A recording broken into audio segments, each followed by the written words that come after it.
ओम शांति 10/2/2022। आज की मुरली से मनन चिंतन।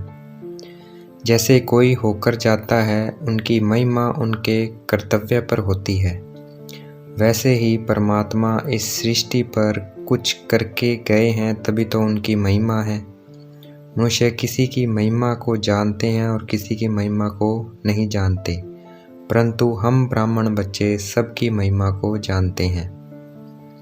जानी जाननहार का अर्थ ये नहीं कि परमात्मा सबके दिलों की बात जानते हैं। जानी जाननहार का मतलब है परमात्मा इस सृष्टि के आदि मध्य अंत को जानते हैं। इसलिए हमें शिव बाबा को रोज़ अपने दिल की बातें बतानी है, अपना समाचार देना है, ताकि शिव बाबा हमें सावधानी दे सके।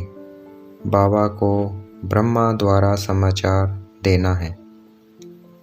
सबसे ऊंचे ते ऊंचा बाप, फिर ब्रह्मा विष्णु शंकर, फिर प्रजापिता ब्रह्मा और जगदम्बा है। भक्ति में कृष्ण को मुरली दी है और सरस्वती को सितार दी है। इसका भावार्थ है, परमात्मा ने ब्रह्मा बाबा को मुरली दी और जगदम्बा ने उस मुरली को वैसे ही अपने जीवन में धारण किया। सरस्वती के पास थी राजयोग की नॉलेज, इसलिए सरस्वती को गॉडेज ऑफ नॉलेज कहा जाता है।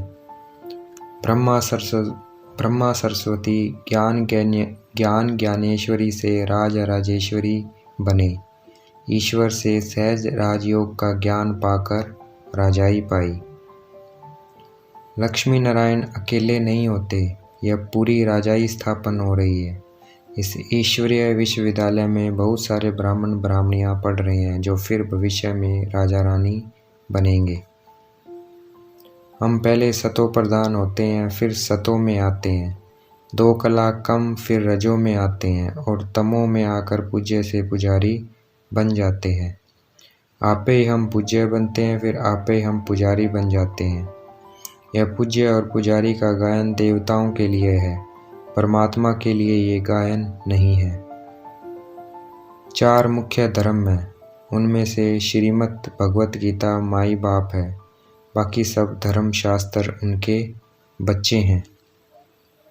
परमपिता परमात्मा ब्रह्मा द्वारा 3 धर्मों की स्थापना करते हैं, ब्राह्मण, सूर्यवंशी और चंद्रवंशी। सबसे ऊंचते ऊंच शिव बाबा है, फिर जगदम्बा, फिर प्रजापिता ब्रह्मा और उनके बच्चे।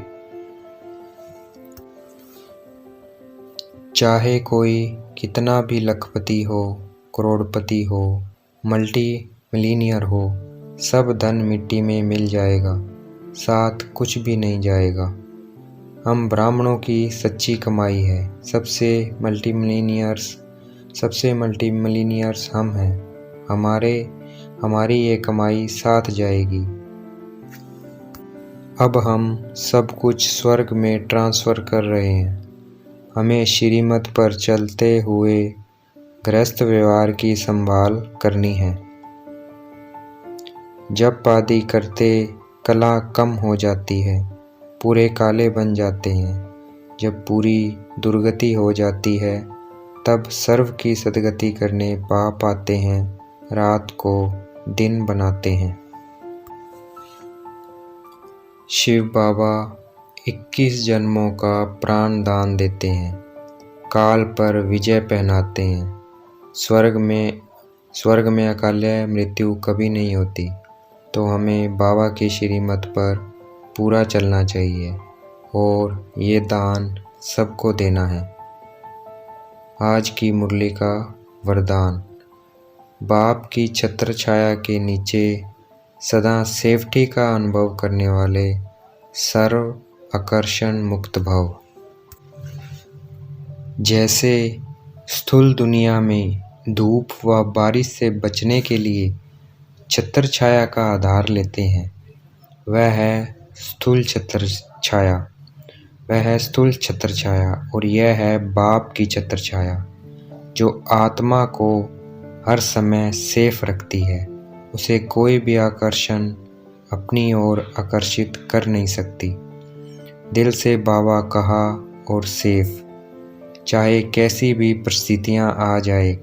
छत्र छाया के अंदर रहने वाले सदा सेफ्टी का अनुभव करते हैं। माया के प्रभाव का सेक मात्र भी नहीं आ सकता। आज की मुरली का स्लोगन, ऐसे स्वराज्याधिकारी बनो जो अधीनता समाप्त हो जाए। तो आज सारा दिन हमारा ये स्लोगन रहेगा, मैं अपनी कर्मेंद्रियों की स्वराज्याधिकारी आत्मा हूँ।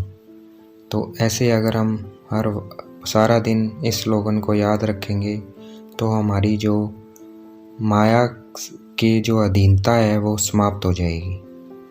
स्लोगन, ऐसे स्वराज्याधिकारी बनो जो अधीनता समाप्त हो जाए। तो हमें आज सारा दिन इसी का अभ्यास करना है, इसी स्लोगन का। अच्छा, ओम शांति। शुक्रिया मीठे बाबा, शुक्रिया।